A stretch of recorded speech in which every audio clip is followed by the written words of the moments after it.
Hey, hey, hey, my name is Golden Boom. I'm one of the ones who didn't listen. I've been in prison for 14 years. This record ain't no joke. Learn the dispense of our sorrow. And don't end up in the belly of the beast.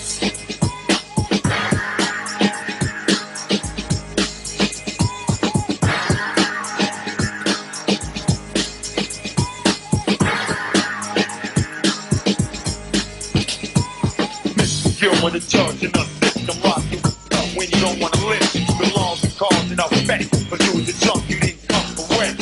Let your friends chase you down and put your path. And now you quit the boy Unilag. Cause you lost your freedom, motherfucker, like you ain't feel. I'm up, I stuck him up. I didn't want the blood, took his gully pictures. And busted, they go back, put the Jimmy smack at that. And I'ma stab the punk if you try to react to the fact that he was just like dog shit. On the street he was tough, but in jail he's a getting his stick kicks up. Turning tricks in the house of pain, there's no peace. I'm living in the belly of the beast. I was at the bar when I was passing through when I see my big brother with this crazy crew. So he came down on me and said, "What's up with you?" I tried to take his piece, but he wouldn't turn it loose. The only reason why I didn't go out hard, cause my brothers in the front, I would've took them apart. So they moved, and I burned his crew, and that was really what I had to do. But that's how it was not meant to be. But they had my brother stuck out on so many keys. So I brought this message so you can see, and that's how I got in the belly of a beast. I used to have a name, but now I got a number. I used to put something 6 feet under. Now I'm in jail, no longer a rebel. Can't tell me damn thing about the ghetto. I've been there. Now we're in the belly of the beast.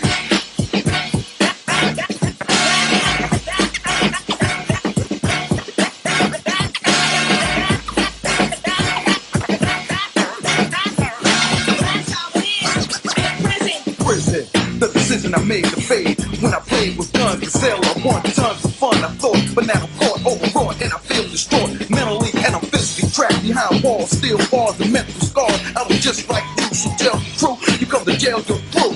Because a piece seats inside the belly of the Professional money getter, keys getting sold. Living life like a star to these dumb so it was about 3 o'clock. Almighty yelling the bench, watching runners make sales, getting paid, counting names. I wasn't made by the key. I can speak on the G's on a web that tried to form the police. Miller holders invading, down with the dime. From the county to the prison, and I'm still doing time. Your freedom is missing, son. Who told you prison farm? But that's what you get for taking lives and crack rounds. The same way your girl get when she's on cocaine. While you yelling no shame, but no more female. She stepped on guess when. Once she stepped in, she your best friend. You cuffed by the vice. Stuff was a dead nights, sitting on nights. My advice is to think twice or mess up your life.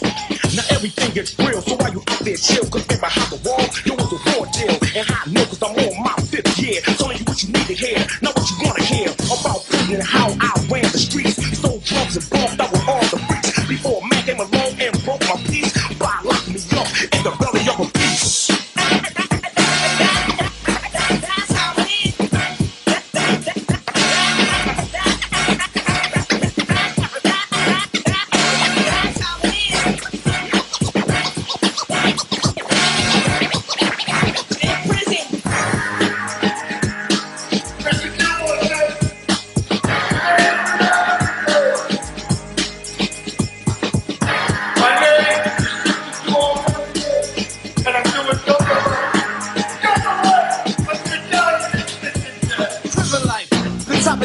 And it's just like slavery back in the day. Behind the steel cage gate, you can't escape, cause it doesn't make a difference what color's your race. Take a photo of her, give it in his butt. Freeze, knock him out, put on these handcuffs. Girls go to Clinton, guys survive in Trenton. Infected with AIDS, arrested like slaves. The killers in the skies, why I survive. And we got to realize that a lot of people died. I committed homicide, suicide's the fight. Get the facts while I rap about prison life. I have been there, sitting in skin split. A vice is a thing that I used to hate. Life was to warn me about prison. You know what? I should've listened. And now you're in the belly of the beast.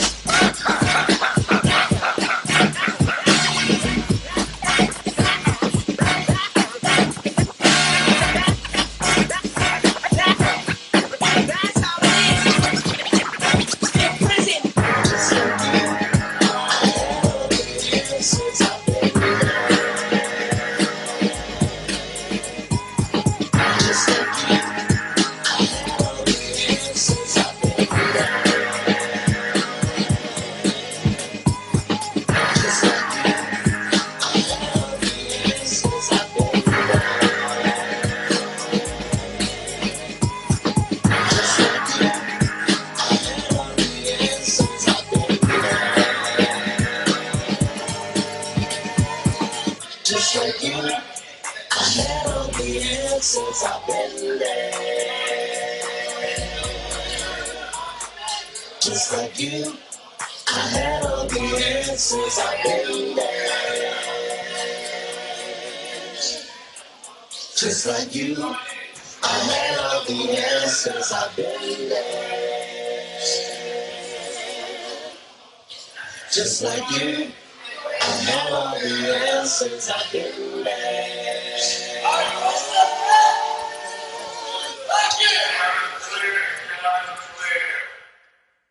Yes. Tell the audience exactly how you felt when you got that letter from about your record.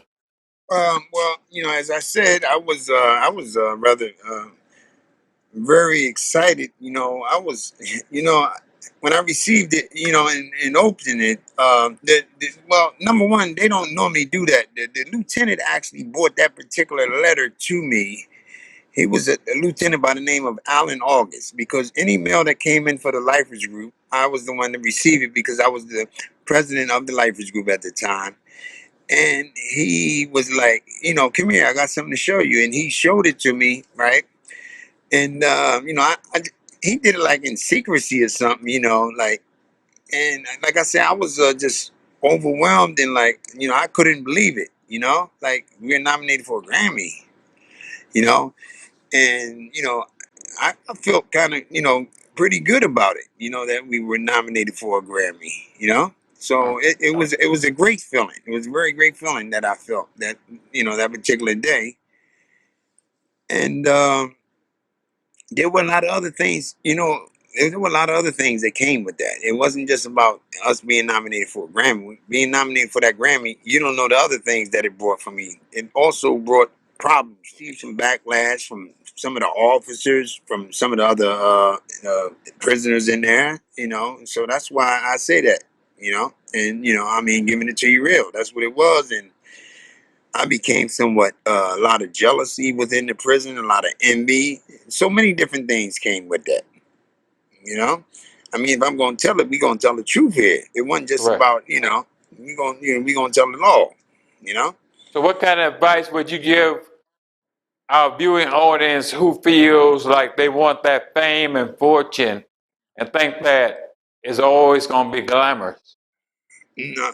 Well, fame and fortune, is not always a good thing, because there's going to be those out there, and I mean, people that don't want to work for anything, to just expect you, to just do and give to them, and think they should just get a free pass to be into things or a part of things.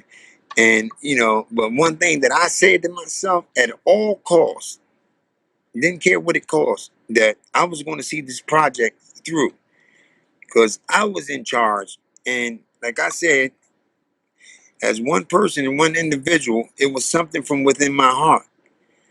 It wasn't something from my head. I said, I'm going, try to deter. I didn't want them to follow my footsteps. So I'm going, at all costs, I'm going to see this project through.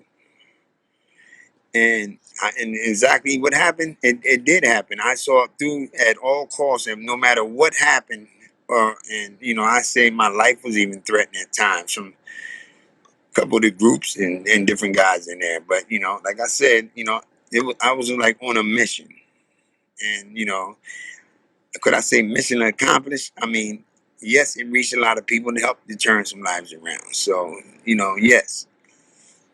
So, what advice would you give to not only our youth, but just people in general about just trying to live a crime-free life? Well, you can't worry about what the next person says or anything. You're gonna have guys, they're gonna call you chump, they're gonna call you all types of names and stuff. And at some point, for those who have been living that type of lifestyle, they're gonna feel odd sometimes. And when like guys, I remember somebody saying to me a couple of times, like that I don't want to use the one word, but I remember a couple of times they were saying like he ain't gonna get in nothing. He's scared to death, right? And yes, you right. You're scared to death to do that. And no, you don't want to do it. You don't want to do those things or live that kind of lifestyle. And you're gonna, people are gonna criticize you no matter what. But if you believe in your heart, that you're doing something wrong, you want to turn your life around or something, don't pay attention to what any of them saying, Just continue to do what's in your heart and what you believe, and you will succeed in that way. And success isn't always about money. It's something far greater than money. You can have given me any amount of money in the world over that project. And did I feel good about what I was doing? I felt great.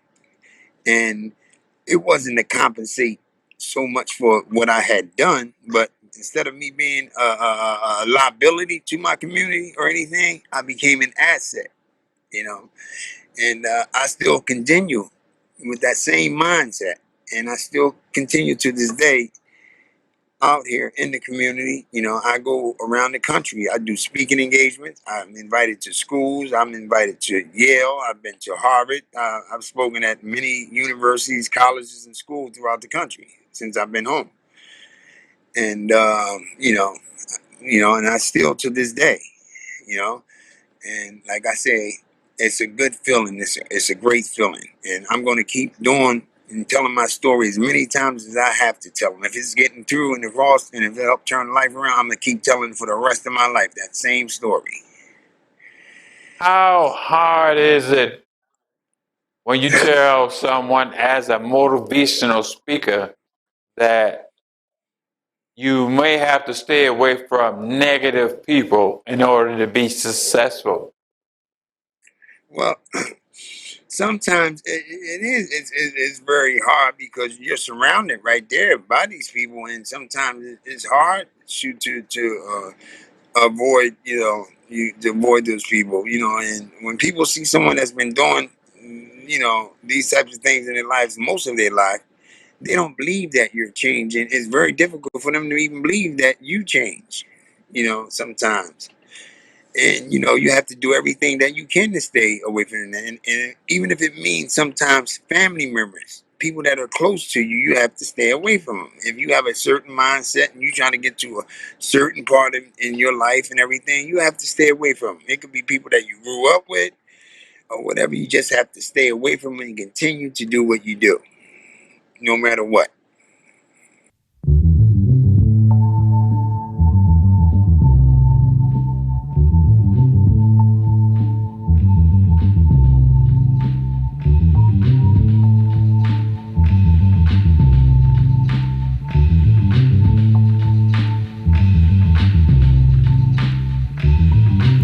A young brother jetting through the streets with his boys.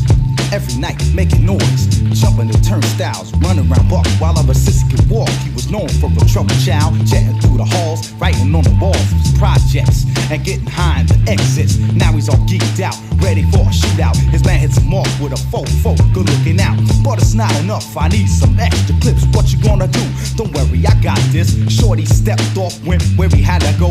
Came up a creek behind some buildings real slow. He was about to make his move, then he heard a sound. Shh. Put the gun down, so he did, turned around, so the kid he was riffing with thought to himself, oh shit, that was the end of his wannabe gangster dreams. Shorty died at 14. Gotta get paid, cause life's too short. I'm not a prankster, I'm a motherfucking gangster. You step in the cell and I'll shake. You take your kicks and same thing, yo. I used to hang out on the streets and then I think a lot. And it's still always tell my mom, you know what you talk about. I said she really tried to teach me, but I won't be taught. And every time she tried to discipline me, I was fraud. So when I turned 16, I headed out the door. Cause all that bullshit, she was stressed, I could not take no more. I thought $2 is a gun, I found out most my friends. Because I paid the purpose, fuck the spoil the latest trend. I put a trigger on a nigga who was 2 times bigger. I bought a slug and it's smoking through one in the river. And now I'm living in a cell, which is 2 or 4. Receiving wall, big 4 to steal iron doors. Gotta get paid, cause life's too short. I'm not a prankster, I'm a motherfucking gangster. You step in the cell and I'll shake. You take your kicks and say thank ya. You gotta get paid, cause life's too short. I'm not a prankster, I'm a motherfucking gangster. You step in the cell and I'll shake. You take your kicks and say thank ya. From the age of 10, that's when my life a crime began. Now that I'm 22, it's over and I'm all in. Back on the block, I was a hood and a villain. Stick up. There goes that kid again, illin'. I sold drugs, hung with thugs, carry guns for kicks. Now I'm down on a 12 with a 4-step. I'm an outlaw, trip, call me justice. The wrong one for you to try to fuck with. I'm a nice kid, young nigga who don't play. I'm from N-E-W-A-R-K. Born an outcast, but many are outlast. Get out of line and get burnt up real fast. I'm not a gangster, there's no need the best. I'm rougher than Frank Nitty, sharper than Elliot Ness. Gangsta Chronicle, shooter Ben Capone. In other words, I'm just bad to the bone. But life's too short, I'm not a prankster. I'm a motherfucking gangster. You step in the cell and I shake. You take your kicks and say thank you. Gotta get paid, cause life's too short. I'm not a prankster. I'm a motherfucking gangster. You step in the cell and I shake. You take your kicks and say thank you. Yeah.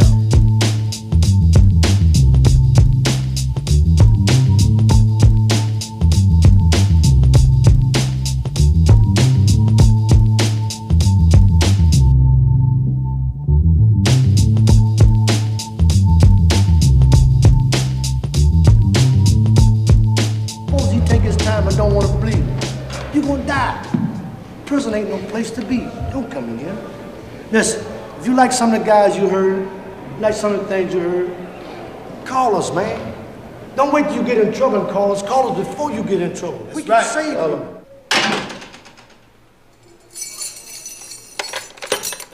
you. Maybe that we could get our message out there in that same manner, and that they would listen to us, and it would help to end the prison to pipeline to prison. And so we recorded an EP, and as a result of that EP, our message was getting across in the way that we knew it was getting across, because we had a lot of great responses from parents and things that saying their kids had, started to, try to do something with their lives, and they were very much interested in our music and our message and what we had to say. And for some reason, our music and our message ended up out there in Hollywood, and they wanted, we ended up being nominated for a Grammy for this EP against Peter Gabriel, Sinead O'Connor, Billy Joel. And however, we did not win the Grammy, and my intentions weren't for a Grammy or anything, but our message did get out there and reach, the public, so it did afford us that, and I thought that we had won something much greater than a Grammy, because a Grammy is only something that would have sat on a shelf somewhere. So, what we walked away with was much greater than that. As I said, we walked away with knowing that we were helped to turn some of those children's lives around. The topic is criminal justice. Okay, you were the youngest of 15 siblings in Camden, New Jersey. Describe your growing up in that area. Well, growing up in that area was, as you know, most urban cities, growing up around 15 brothers and sisters, my brothers and sisters, most of them were pretty much into other things. However, I was one who gravitated more towards the streets. I lived not far from Rutgers State College in Camden, New Jersey. And I lived on this side of the Ben Franklin Bridge, which takes you to Philadelphia, and Rutgers University was on the other side of the bridge. And I liked the things that I saw on the other side of the bridge, which was tennis court, swimming pools, and different things at Rutgers State University. And, it's just strange that Rutgers, however, led me to my first incarceration, because I enjoyed going over there and seeing the beauty of the green grass and everything, because the security guard, ran me away from there a couple of times. However, one day I had my dog with me, and he said, "Didn't I tell you don't come over here no more?" And, and my response was, "Didn't I tell you to leave me alone?" So I kind of put my dog on him. My dog chased him. That particular day, he didn't get me, and at that time they didn't carry guns. And the following week, he caught me and apprehended me, and he took me to juvenile detention. And that was my first brush with the law, as a result of me wanting to go over and visit Rutgers State University. Camden, New Jersey, during that time was infested with drugs. It was infested with criminal activities and everything. I wanted to be grown at a different time when I was only actually 14 years old. I thought I was a grown man. No, yes. How would you consider your parents as far as raising you and your siblings Well, at that time? well, I would say that I believe that my parents did everything that they can do as parents, and that it didn't have so much to do with them. It had as much to do with me. I was more so influenced by the streets of Camden, New Jersey, and the activities that were going on the streets, and not the activities that were going on at home. And like my parents, did their best with me, and you can't blame it on the parents. And in this day and time, a lot of people, I hear them blame it on the parents. Well, the child is like this because of their parents, or they didn't raise them right. No, because there are people that do everything to raise their children, and that parents, there's no guarantee of how you're going to turn out, you know. But they did everything that they can do as parents. It was on me. Okay, when describe life in prison to our youth who feels like committing a crime is a sign of achievement in today's society.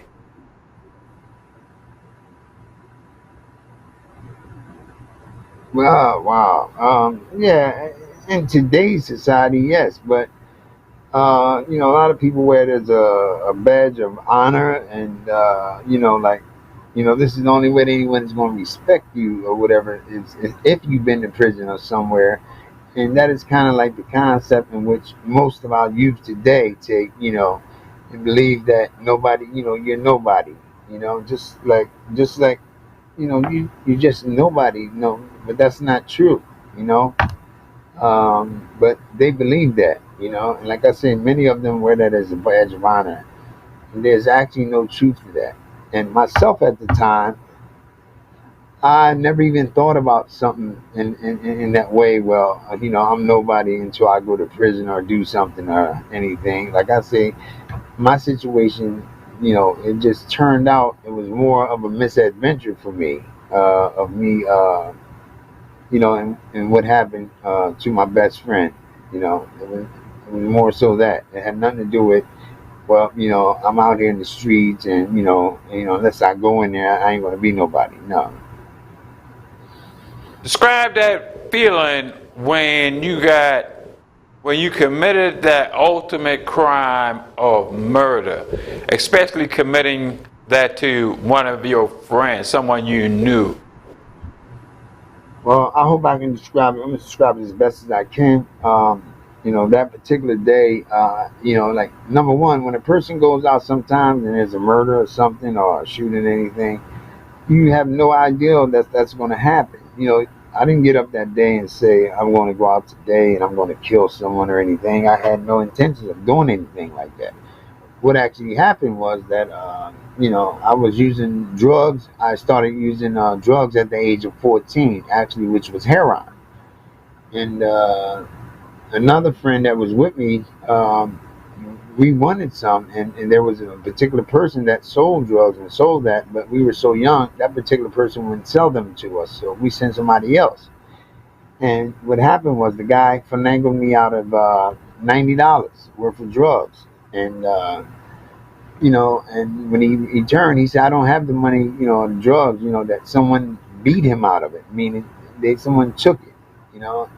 And I didn't believe it, number one. And so I went back to where we sent them to purchase it, and I asked the gentleman there, had he sold this gentleman some, and he said yes.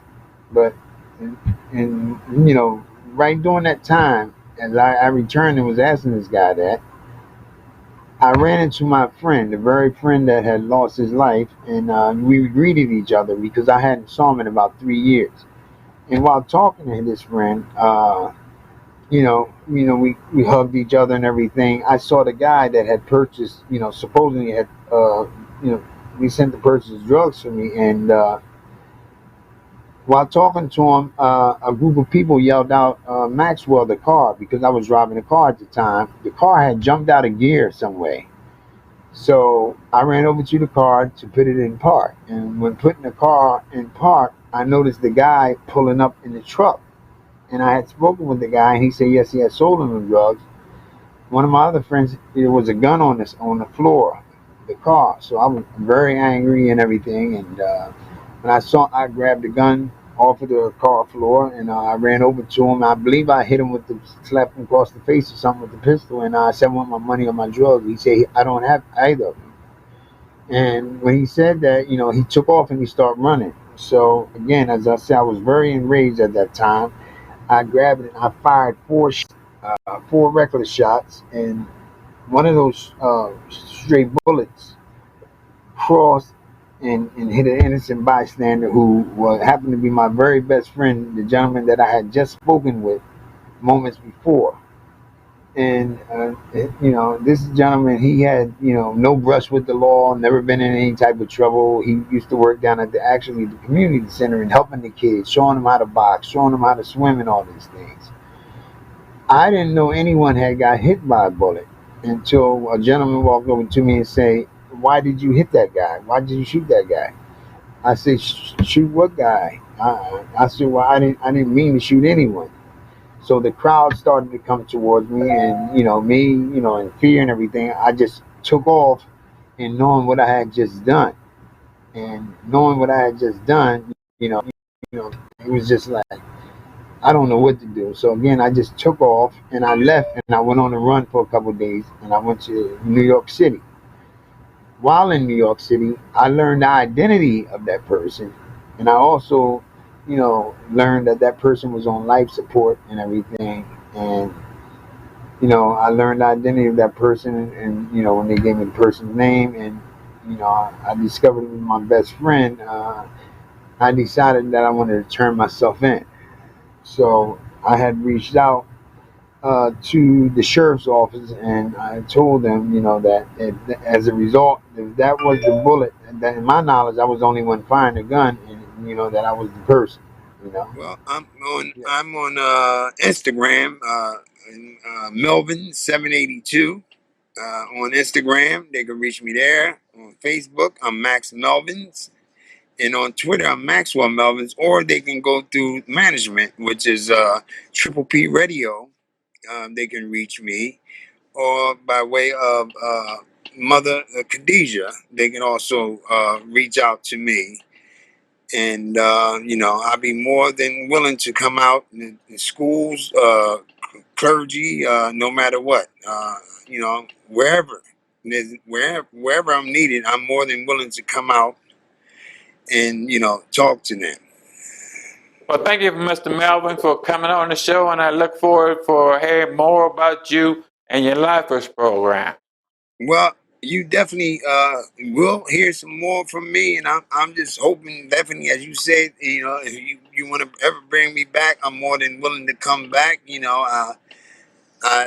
I appreciate this. I just don't, think we had enough time, and I don't. Yes, sir. It's not always permitted, but I would be more than willing to come back on here anytime. Because there is a lot to talk about. That was just a taste of some of the things that I'm doing and the people I'm working with, and in the studio recording things right now. Same message, same message. Thank, So thank thank you, you. Mr. Melvin. Thank you, ladies and gentlemen, for watching the show, and you be encouraged. Thank you.